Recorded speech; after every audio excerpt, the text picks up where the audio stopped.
قرآن میں حکم ہے کہ مسلمان جنگ میں کفار کا جو مال غنیمت حاصل کریں اس کے 5 حصے کر کے ایک حصہ اللہ اور اس کے رسول کے نام پر الگ نکال دیا جائے، جو یتیموں، مسکینوں اور حاجت مندوں وغیرہ پہ بانٹ دیا جائے۔ سوال یہ ہے کہ باقی 4 حصے اس کا کیا کیا جائے؟ تمام مجاہدین پر برابر برابر بانٹ دیا جائے یا فرق کیا جائے؟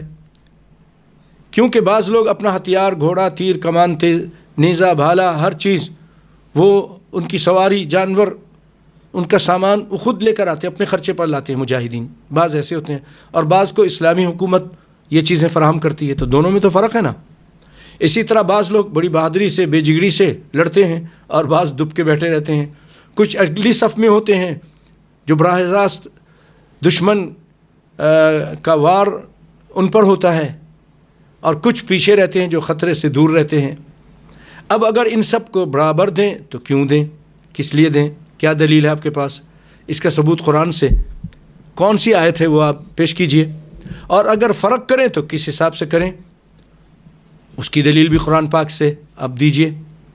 اور اگر کمانڈر کی رائے پر آپ کہتے ہیں کہ چھوڑ دیں، تو قرآن میں کہاں لکھا ہے کہ کمانڈر کی رائے پر یہ چھوڑ دیا جائے؟